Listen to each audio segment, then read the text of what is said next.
Have you ever longed for a project? You scoured the internet. You asked friends and family. Even visited local places around town. Probably visited obscure forums that are obsolete. And then you finally get it. You put your blood, sweat, tears, and hard work into making it what you want it to be, but it doesn't pan out. All the grit and motivation that you have, even those reserve tanks are empty. What do? Do you just let it fall by the wayside? Do you just let it sit around and just start to collect dust? Or do you find a reason to get it done? Well, ladies and gentlemen, that is the story of my 2004 Audi TT Quattro.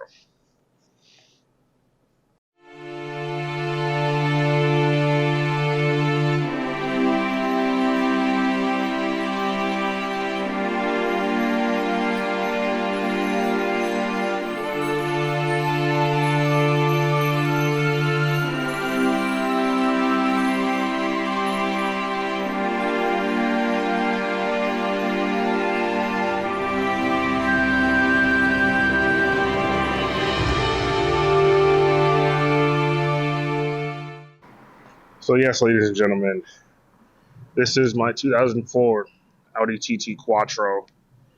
I think this is I don't know the exact silver this is. I'll put it on the screen, but this is that generic silver TT that you've probably seen around your neighborhood around 10 years ago. Color isn't special. Um, I wanted a white one initially, but the deal with that one fell through. But yeah, this is it. Just a Yeah, this is it. As you can see, I have the dual exhaust tips in the back, which indicates that this is a 225 model. And then the Quattro badge right there. So yeah, this is the car in its current state. When I got it, all the stock suspension was blown. So I did end up putting some. Oh my god, this angle is great. I ended up putting some. Don't hate me, but it was Raceland coilovers. Yeah. So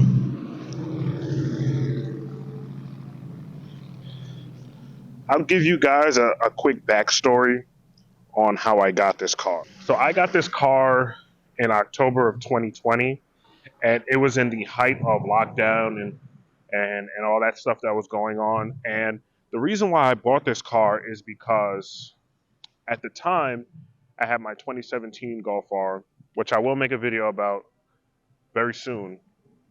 I had my 2017 Golf R, and it was having some issues that I had to take back to the dealer for.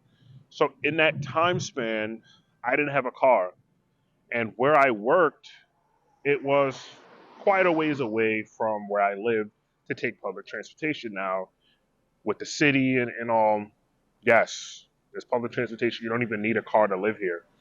But I would have had to take like three buses or like two buses and a train, and I couldn't afford to not be able to get to my job in 30 minutes versus an hour and a half.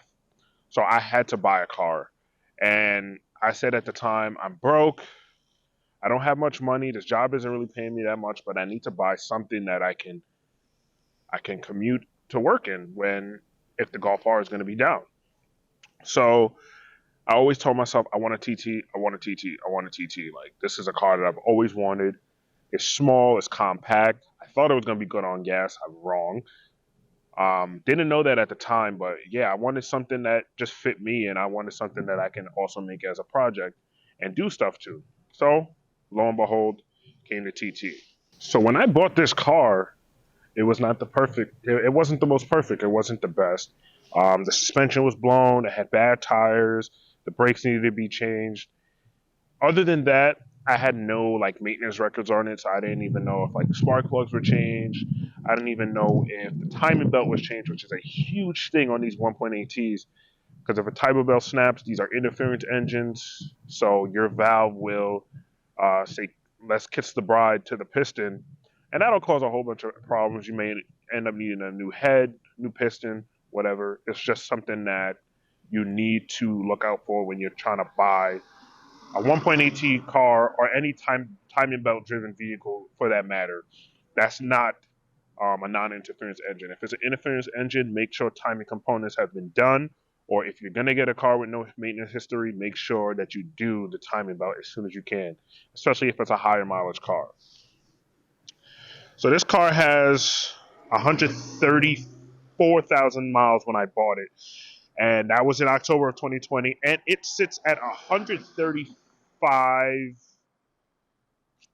somewhere around 135,000 miles. So I put probably about 1,000 or less than 1,000 miles on this car. I'm gonna pop the hood in a minute to show you under the hood. So here is the 1.8T. There's a lot going on under here, ain't it? Excuse this. This is my battery tender that I keep on the car so that this battery doesn't die because I don't drive the car that often. So I don't want the battery to die. I already had a battery conk out on me twice, so I just leave the battery tender on the car, plug it into the wall outlet right here, and then battery doesn't die. But here's the 1.8T.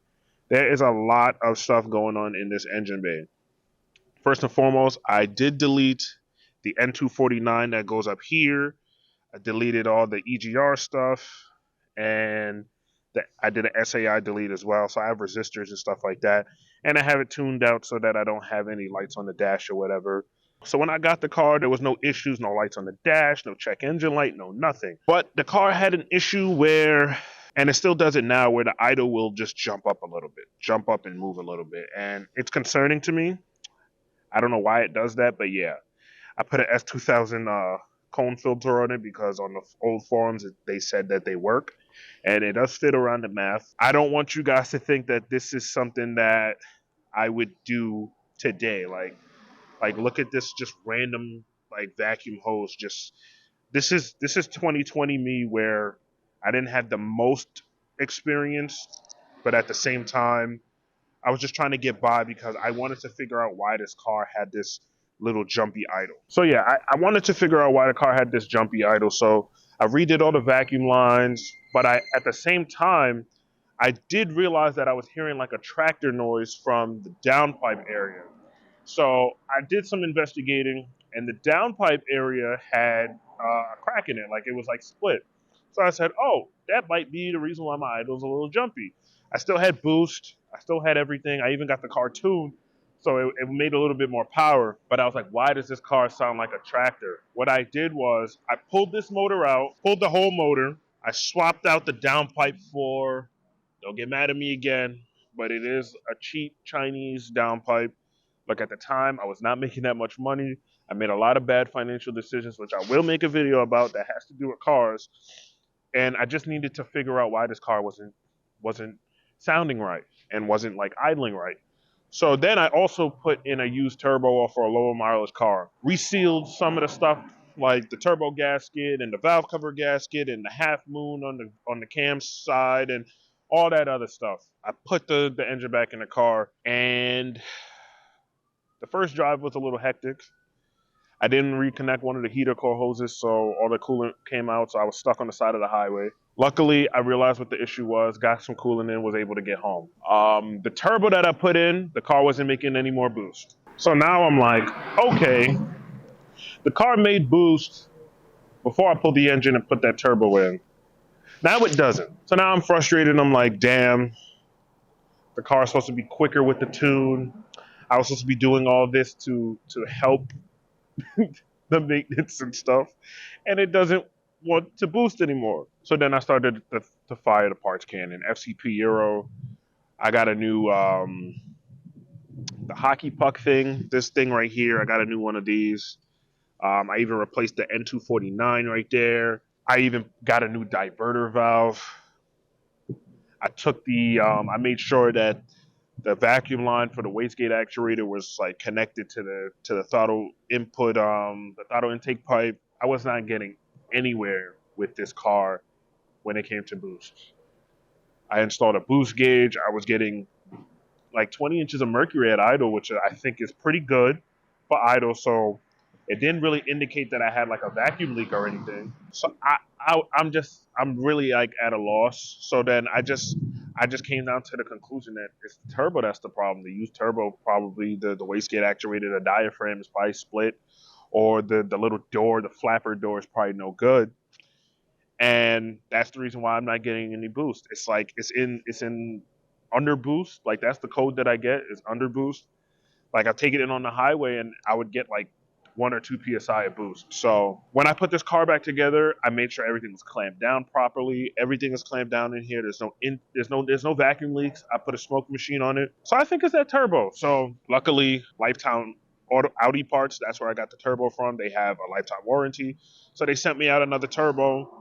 After I told them that this turbo is no good, I have that turbo still in the garage. I do have bigger plans for the engine though, and it doesn't include a stock turbo. In the next video, because I don't want to talk too much on this video, but in the next video, I'm gonna tell you guys exactly. I'm gonna show you guys what I got and tell you guys exactly what one of my plans are. And in that video, I'm gonna just ask you guys, what do you think I should do? Because I have that stock turbo, and part of me is like, this car is in working order. Like I brought it here from out my garage.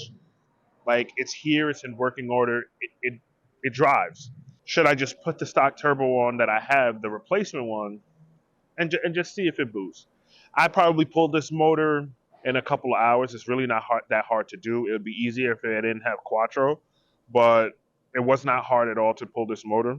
I can do it again in probably a day and then get this car back on the street within a weekend if I was able to get a weekend off. I don't know. You probably already catch my drift as to what one of my plans are, my potential plans for this car is with this engine.